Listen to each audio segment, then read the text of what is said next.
to the latest episode of Inside 340B Report. I'm Ted Slafsky, the publisher and CEO of 340B Report. I'm joined today by our associate editor, senior writer, Will Newton. How are you doing there, Will? Good. How's it going, Ted? Looking forward to the podcast episode. Excellent. We're also lucky to have our national correspondent, Bella Czajkowski, joining us. Hey, Bella. Hey, Ted. Welcome, Bella. We are really looking forward to hearing from both of you. We will not be hearing from our associate editor, senior writer, Shannon Young, who is unfortunately under the weather right now, and I'm sure will be joining us for our next podcast. We have a lot to cover in today's episode. We haven't taped since late December, and a lot has happened in just a short period here in Washington and also in the States. So I look forward to the discussion, and we're going to be covering developments both at the federal and state level, as well as new scrutiny over the 340B program, some high-profile scrutiny of the program that will cover, and we will be talking about various issues going on with the program and try to wrap up in about 20 or 25 minutes. So with that, I am going to talk first about what is going on in Washington. Congress has adjourned. The 119th session of Congress has begun. They are, as everyone knows, it's a very, very small majority for House Republicans in the House of Representatives, and there's a little bit more wiggle room for Republicans in the Senate with a 53-47 margin. They're going through confirmation hearings in the Senate, and we are starting to get some news out of the committees. I will begin by talking about the House. As folks probably know who are 340B veterans, the 340B program is under the jurisdiction of the House Energy and Commerce Committee. We now know for sure who is going to be the committee chair. That's Congressman Brett Guthrie from Kentucky, and he will be overseeing the entire Energy and Commerce Committee, which is a vast committee with a lot of power, overseeing various aspects of the U.S. economy. And then we, of course, have Frank Pallone coming back as the ranking Democrat from New Jersey. And he will be serving as the lead Democrat on the committee. So we now know who are going to be on the various subcommittees of the Energy and Commerce Committee. Those are the committees where a lot of the hard work gets done in putting together legislation and holding hearings on various programs. And I expect there to be a lot of attention to 340B in the upcoming session of Congress, particularly in the Energy and Commerce and the Senate Help Committees.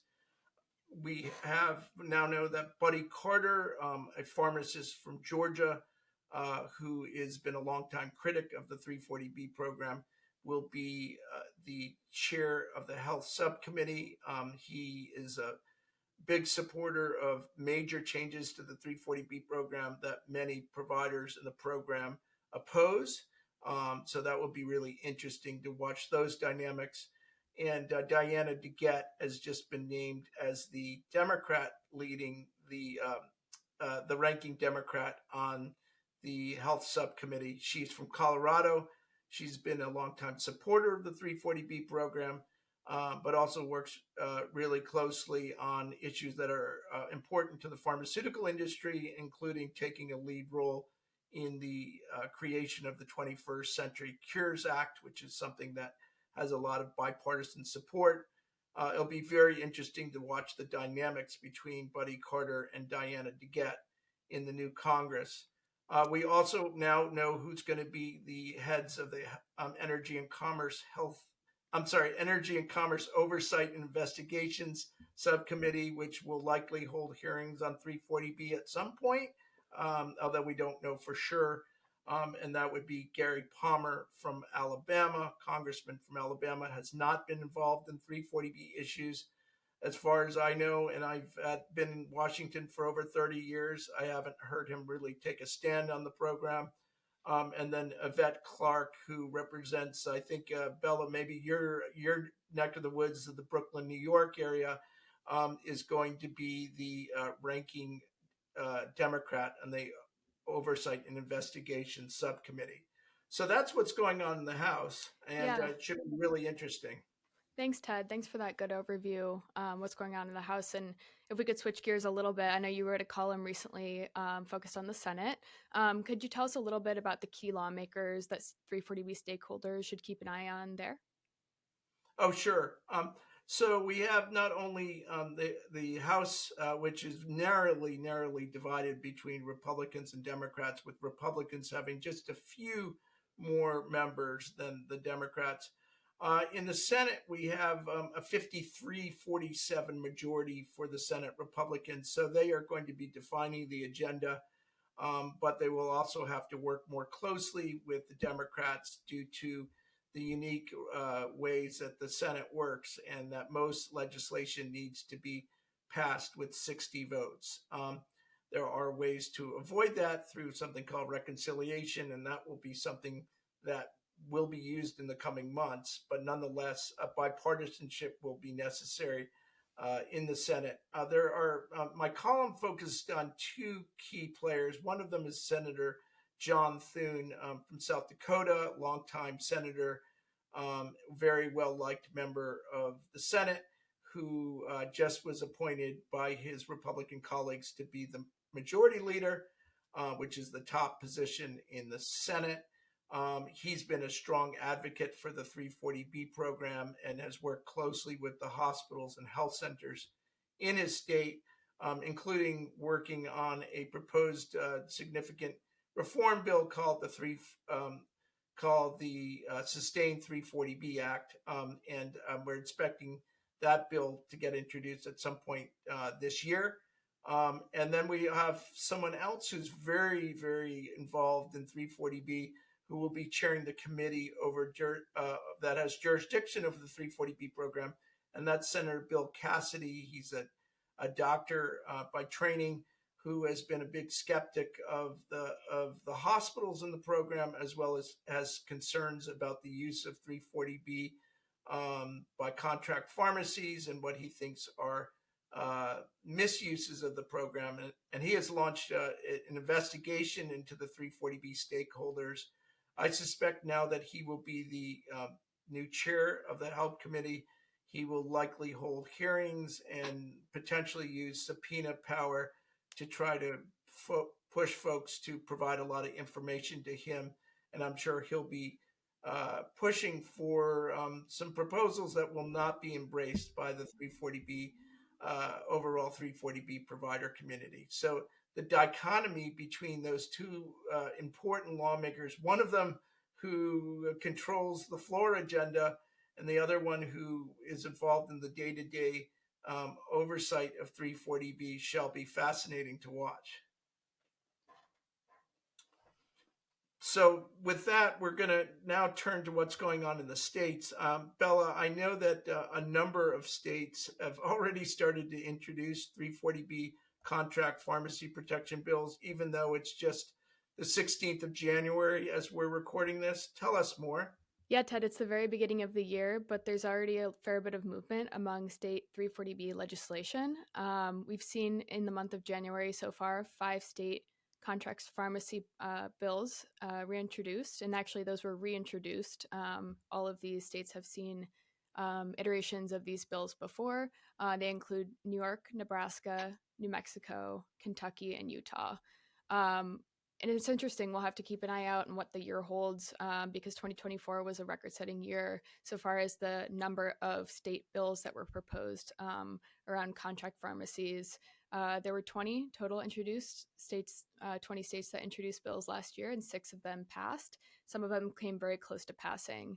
And a lot of these bills contain sort of common elements. All of them sort of universally bar contract pharmacy restrictions by drug manufacturers. Some also bar reporting requirements, which providers say are, and provider advocates say are overly burdensome and really increase the administrative load for hospitals and other covered entities. I will note some of the other bills have anti-discrimination measures for PBMs that hope to prevent PBMs from providing like lower reimbursements to covered entities just because they're in the 340B program. And Bella, sorry to interrupt, when you were talking about prohibiting reporting requirements, you're referring to prohibiting claims submission requirements, right? Yes, correct. Because yes. as everyone who follows 340B knows, the 340B the vendor 340B ESP works on behalf of the drug industry, and a lot of drug companies require the submission of pharmacy claims data, which the providers find to be very burdensome and difficult to comply with. Is that right, Bella? Yeah, that's correct. And some people on the provider side who we've spoken to said that they're stretched too thin already so far as the administrative burden, and that these types of claims data requirements, which often also vary by manufacturer, would be a significant challenge to keep up with. So all of that to say, 340B provider groups have been pretty supportive of these state contract pharmacy access bills, with one major exception as of late. Are a few, 340B bills that providers are not so happy about. Will, can you talk more about the reporting you've done in Missouri in that matter? Yeah, definitely. So, as you said, the overwhelming majority of state 340B legislation has been focused on prohibiting contract pharmacy restrictions. However, there have been a trickle of other bills that have imposed new requirements on 340B providers. A couple of them were introduced last year, and then this month specifically, there is a bill introduced in Missouri that would require 340B providers to use all of the savings that they generate from the program only on providing drug discounts and care to uninsured patients. So that's to say that the providers could still earn 340B savings the normal way that they do, but they would then have to direct all of those savings specifically to uninsured patients. So this is a notable change because most providers report spending their 340B savings to help a much broader group of vulnerable patients that also includes underinsured patients.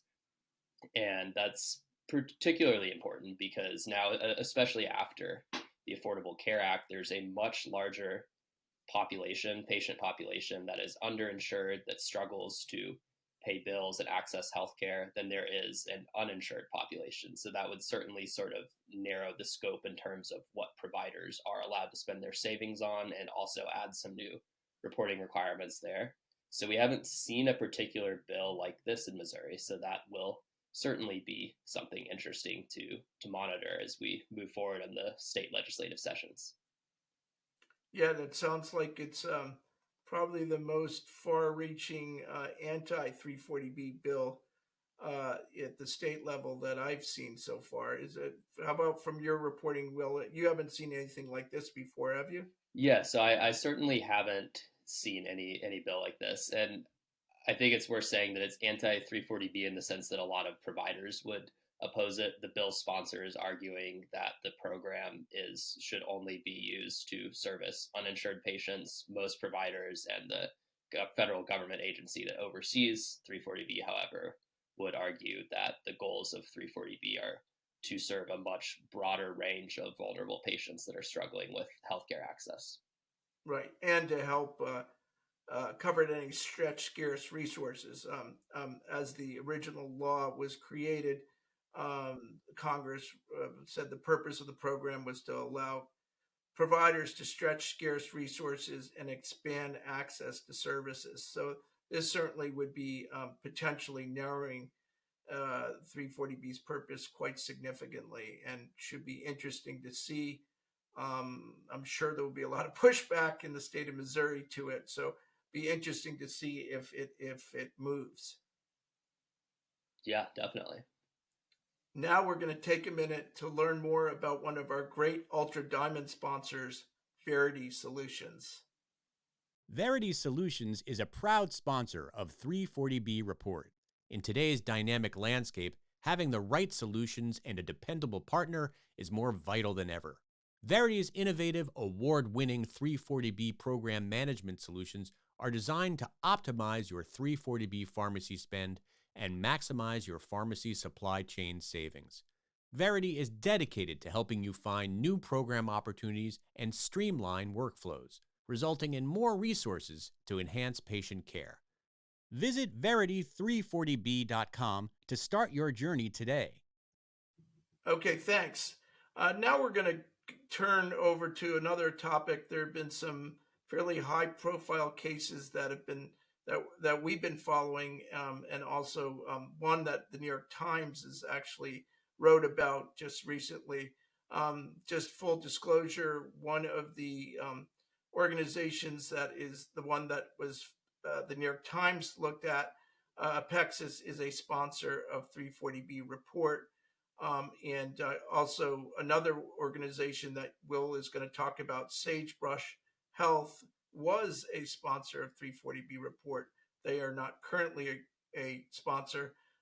We remain independent and can report on anything that we wish, and we do. But just in full transparency, I wanted to make sure that that was got across. And we've been covering both stories very closely. So with that, I will turn it over to Will to first tell us a little bit more about that Times piece that came out yesterday. Will? Yeah, definitely. So the New York Times on January 15th published an investigative article on the 340B prime vendor, Apexus, which has been under contract with the Health Resources and Service Administration related to the 340B program as the prime vendor since 2004.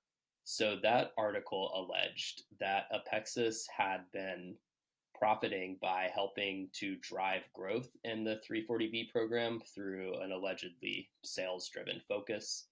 It also suggested that because Apexus's prime vendor contract is structured in a particular way, that the organization has financial incentive to promote growth in the 340B program.